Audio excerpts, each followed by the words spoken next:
안녕하세요. 사랑하는 성도님, 승리의 주님이 우리와 함께 하십니다. 우리와 함께 하시는 주님을 찬양합니다. 기도합시다. 하나님 감사합니다. 오늘 또 저희들에게 새날을 주시며 새로운 마음을 주시고 또 주님의 말씀을 향한 따뜻한 열정을 주셔서 감사합니다. 오늘도 주님의 말씀에 귀를 기울일 때 말씀으로 큰 힘과 격려를 얻게 하시고 또한 저희들이 깨달은 말씀대로 순종하며 살아갈 용기와 지혜도 허락하여 주시옵소서. 예수님 이름으로 기도합니다. 아멘. 네, 오늘 말씀은 사사기 4장 11절에서 24절입니다. 사사기 4장 11절에서 24절. 제가 좀 빠르게 읽어보겠습니다. 모세의 장인 호밥의 자손 중 겐사람 헤벨이 떠나 게데스에 가까운 시아나님 상수리나무 곁에 이르러 장막을 쳤더라. 아비노암의 아들 바락이 다볼산에 오른 것을 사람들이 시스라에게 알림해 시스라가 모든 병거 곧 철병거 900대와 자기와 함께는 모든 백성을 하로셋 학고임에서부터 기손 강으로 모은지라. 드보라가 바락에게 이르되 일어나라. 이는 여호와께서 시스라를 내 손에 넘겨주신 날이라. 여호와께서 너의 앞서 나가지 아니하시느냐 하는지라. 이에 바락이 10,000명을 거느리고 다볼산에서 내려가니 여호와께서 바락 앞에서 시스라와 그의 모든 병거와 그의 온 군대를 칼날로 혼란에 빠뜨리게 하심에 시스라가 병거에서 내려 걸어서 도망한지라. 바락이 그의 병거들과 군대를 추격하여 하로셋 학고임에 이르니 시스라 온 군대가 다 칼에 엎드러졌고 한 사람도 남은 자가 없었더라. 시스라가 걸어서 도망하여 겐사람 헤벨의 아내 야엘의 장막에 이르렀으니 이는 하솔왕 야빈과 겐사람 헤벨의 집 사이에는 화평이 있습니다. 야엘이 나가 시스라를 영접하며 그에게 이르되 나의 주여 들어오소서. 내게로 들어오시고 두려워하지 마소서 하며 그가 그 장막에 들어가니 야엘이 이불로 그를 덮으니라.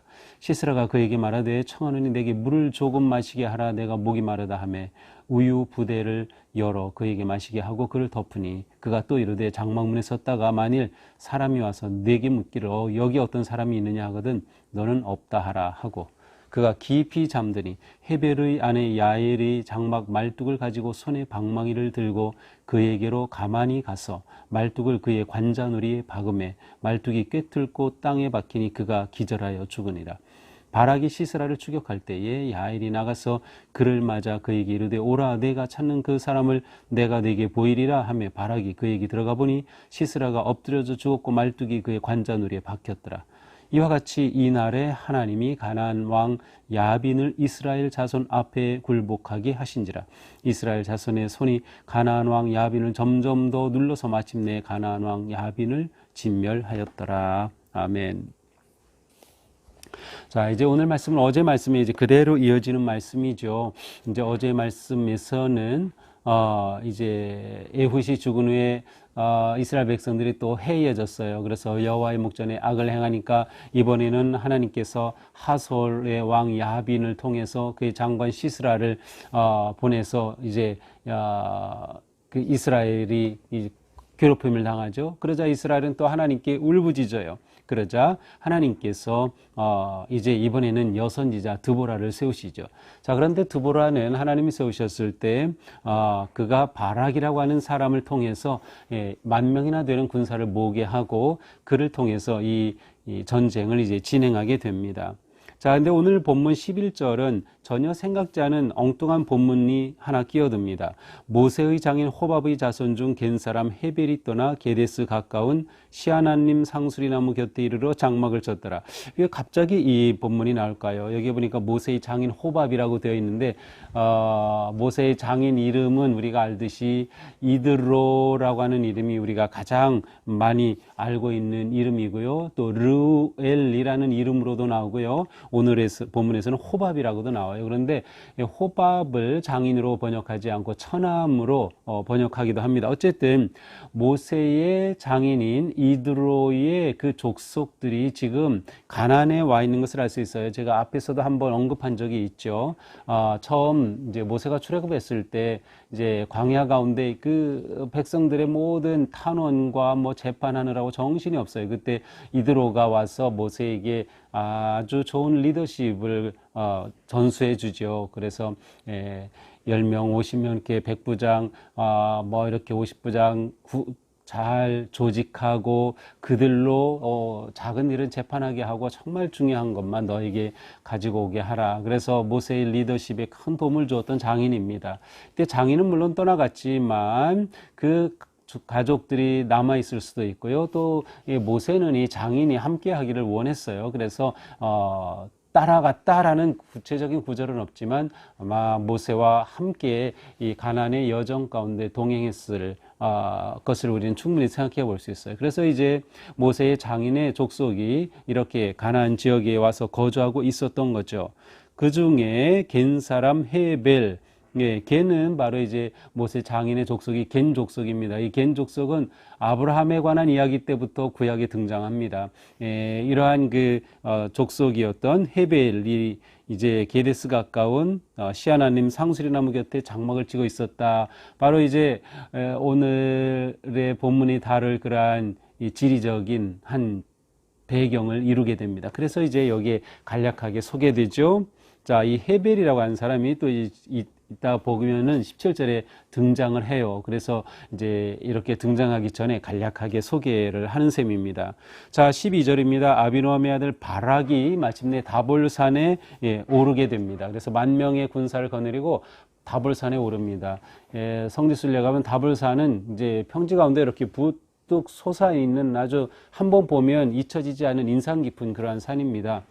다볼산, 그 말 그대로 거기 올라가면 다 보입니다. 다 보여요. 주변이 다 보이는 그러한 다볼산으로 이제 10,000명을 데리고 운집하죠. 자, 그러나 이곳이 전쟁의 장소는 아닙니다. 어제 제가 말씀드렸지만 이스라엘 백성들은 산지 전투에 강하고 그러나 이 원주민들은 평지 전투에 강합니다. 그래서 이들이 가지고 있는 다양한 철병과 무기를 사용할 수 있는 것이죠. 자, 다볼산에 오르자 이것이 이제 시스라에게 알려집니다. 바로 지금 이제 전쟁을 일으키게 될 하솔의 군대 장관이었던 시스라. 그래서 이제 시스라가 그의 철병거 900대와 자기 이는 함께한 그 백성 군사를 거느리고 하로셋 학고임에서 기손강으로 모입니다. 이 다볼산 아래쪽에 이 기손강이 있습니다. 이때 기손강은 물이 흐르지 않습니다. 안을 건기 때입니다. 그래서 건기 중에는 이 철병거가 너무나도 쉽게 움직이면서 전쟁을 할 때 그 강력한 그 힘을 발휘할 수 있는 것이죠. 그래서 이제 기손강으로 모이게 됩니다. 자, 그런데 14절에 보니까 드보라가 바락에게 말합니다. 이제 일어나라. 여호와께서 시스라를 내 손에 넘겨주신 날이다. 그를 격려하고 있습니다. 여호와께서 너희 앞서 나가지 아니하시느냐. 이 바락에게 이 드보라가 이렇게 격려해 주면서 이거 봐라, 오늘은 하나님이 우리에게 승리를 주신 날이야. 하나님께서 우리 앞서간다 하면서 하나님의 뜻에 신뢰하고 또 담대하게 나아가도록 이 바락을 격려해 줍니다. 자, 그러자 드디어 바락이 10,000명을 거느리고 다볼산에서 내려가니, 그렇습니다. 다볼산에서 내려간다는 것은 인간적인 눈으로 보면, 상식적인 눈으로 보면 완전히 패배의 길입니다. 저 900대의 철병거가 있는 곳에 변별한 무기 없이 싸우는 이들이 어떻게 그들과 맞서겠다고 골짜기로 내려갑니까? 그러나 내려가라고 하는 것이에요. 하나님의 말씀에 이제 격려의 말을 듣고 바락이 순종해서 내려갔죠. 그 결과 어떻게 됩니까? 15절 여호와께서 바락 앞에서 시스라와 모든 병거와 군대를 칼날로 혼란에 빠뜨리게 하셔서 그들이 다 흩어지고 도망하게 되었어요. 어떻게 이런 일이 일어났을까? 오늘 본문에서는 정확하게 하나님께서 어떻게 군대를 칼날로 흩으셨을까? 하나님의 사용한 칼날이 무엇일까? 이런 생각을 하게 됩니다. 자, 그런데 이제 내일 보게 될 5장에 가서 보면 이제 5장 21절에 이런 말씀이 있어요. 이건 이제 드보라와 바락의 노래로 되는 시입니다. 근데 21절에 보니까 기손강은, 예, 전투가 벌어진 것이죠. 기손강은 그 무리를 표류시켰으니 이 기손강은 옛 강이라 내 영혼아 내가 힘 있는 자를 밟았도다. 자, 표류하였다 무엇이에요? 갑자기 물이 불어난 겁니다. 그러니까 비가 갑자기 내려가지고 엄청난 폭우가 쏟아져서 실제로 이제 이스라엘 지역은 지금도 그래요. 갑자기 비가 내려가지고 물이 갑자기 불어나서 골짜기에 그냥 홍수처럼 물이 이렇게 했다가 그 물도 또 갑자기 사라지곤 합니다. 자, 이러한 일이 일어난 거예요. 그러니까 철병거 가지고 아무리 온들 물이 불어나고 물이 갑자기 불어나자 그 지역이 질퍽해지게 되고 질퍽한 곳에서 철병거는 꼼짝 못합니다. 그러니 모두 다 흩어지고 시스라 장관은 어떻게 됩니까? 병거에서 내려서 갈 수밖에 없어요. 병거에서 내려서 도망하는 신세가 되고 말았습니다. 이렇게 되자 바락이 그 병거와 군대를 추격하죠. 그래서 하롯셋 학고임까지 추격을 하게 됩니다. 근데 시스라는 계속 피해서 도망가고 그와 함께 했던 병사들은 다 죽임을 당했어요. 자, 시스라가 도망하여 피한 것이 바로 겐 사람 헤벨의 아내 야엘의 장막입니다. 자, 오늘 본문 시작할 때 바로 이 겐 사람, 모세의 장인 호밥의 자손 중 겐 사람 헤벨이 나왔죠. 바로 그 헤벨의 집으로 피한 겁니다. 이 당시 겐 족속은 하솔왕 야빈과 우호 관계 가운데 있었어요. 그래서 그 밑에도 보니까 하솔왕 야빈과 겐 사람 헤벨의 집 사이에는 화평이 있습니다. 그래서 이제 여기로 도망한 겁니다. 자, 이렇게 그곳으로 도망하자 야엘이 나가서 시스라를 영접해 줍니다. 영접해 주고 시스라는 급하게 이곳으로 들어와서 피하게 되죠. 그러자 야엘이 말하죠. 내게로 들어오시고 두려워하지 마소서. 안심시킵니다. 그래서 야엘이 그 집으로 들어가고 그 집에 들어간 후에 이불로 덮었어요. 이불로 덮은 것은 뭐 피신하는 것도 될 수 있고 몹시 피곤했기 때문일 수도 있겠어요. 자, 아니면 비를 맞고 싸워서 그랬는지도 모르죠. 자, 이렇게 집으로 들어갔죠. 이불로 덮었습니다. 그리고 시스라가 그러자 말합니다. 내게 물 좀 주십시오. 그러자 그에게 우유 부대를 가져다 줍니다. 다시 말하면 물을 달라고 했는데 우유를 줍니다. 그가 허기지고 배고프고 추운 그것을 우유를 주니 얼마나 좋습니까? 또 그렇게 그런 상황에서 이렇게 우유를 잘 든든히 마시면 이제 몸이 나른해지고 피곤해진 그 몸이 잠이 오게 되겠죠. 자, 이렇게 우유 부대를 열어줍니다. 우유 부대 그 당시에는 어떤 부대였을까요? 네, 동물을 잡으면 가죽을 그대로 남기고 안에 있는 살과 뼈를 다 뺀 것을 생각하시면 돼요. 그래서 동물을 그렇게 되면 꼬리 부분, 다리 부분을 묶으면 하나의 통이 되겠죠. 우유 부대입니다. 여기에 우유를 담아 가지고 오랫동안 이렇게 이동을 하고 나면 자연스럽게 그 안에서 이렇게 부대끼면서 치즈가 생깁니다. 엉긴 우유가 생기죠. 그러니까 옛날부터 우리 출애굽기 볼 때에도 출애굽할 때에 그 백성들이 그곳에서 그런 치즈 같은 것도 먹었다는 것을 기록을 볼 수 있어요. 그러니까 이렇게 자연스럽게 생기는 거죠. 바로 그러한 우유 부대입니다. 그거를 갖다가 우유를 주게 되죠. 자, 그러자 그것을 마시면서 이 시스라가 말하죠. 누가 이제 장막문에 찾아오거든 여기 나 있다고 아무도 없다 그렇게 말해 달라고까지 부탁합니다. 자, 그리고 나서 이 시스라가 이불을 둘러쓴 채 깊이 잠들게 됩니다. 그런데 어떤 일이 일어납니까?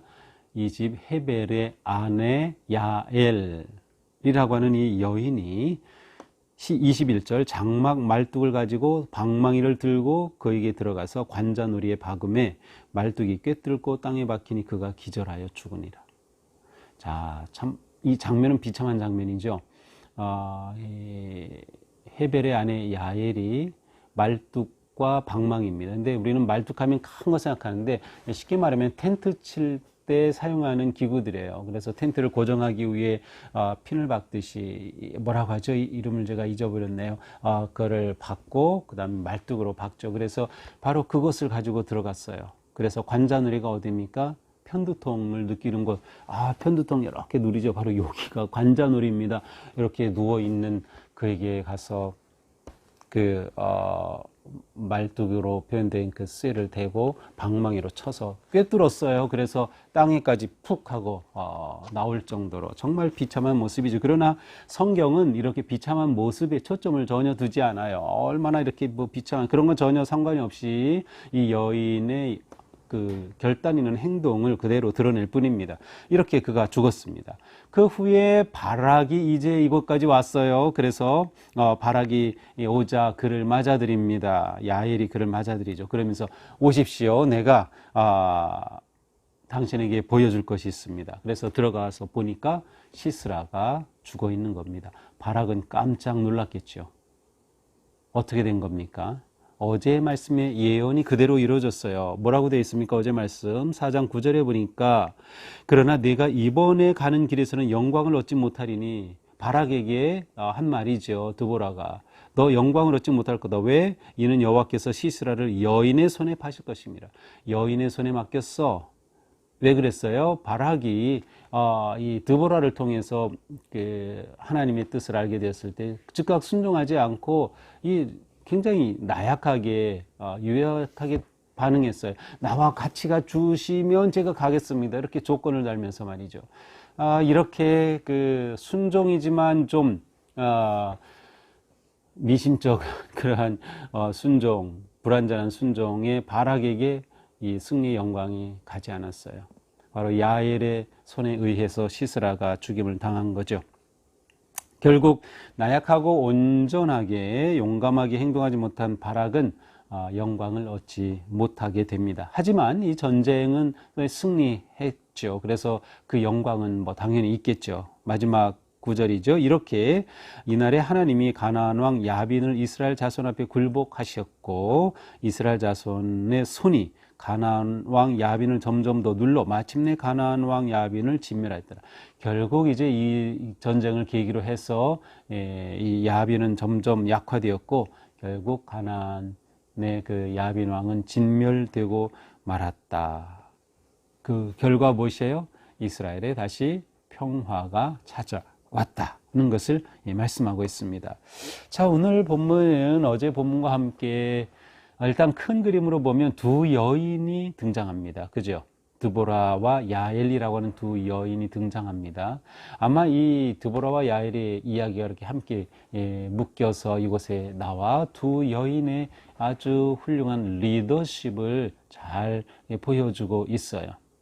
반면에 바락과 같은 그러한 남자들의 모습은 유약합니다.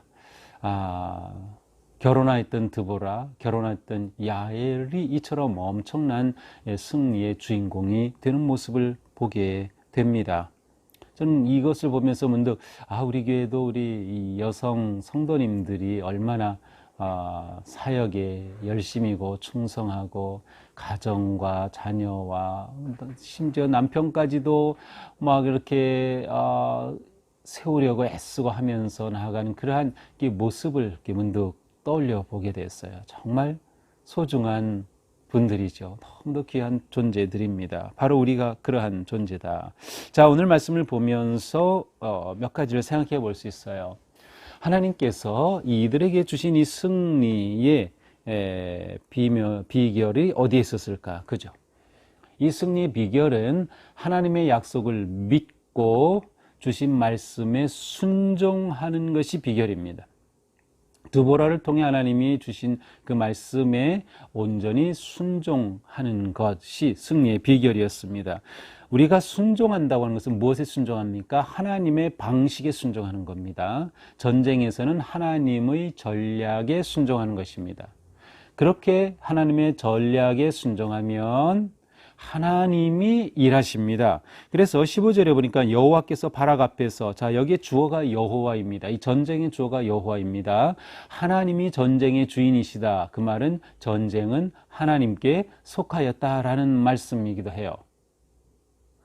전쟁이 하나님께 속하였고 하나님이 전쟁의 주인이시라면 하나님의 전략에 순종하는 것이 승리의 길입니다.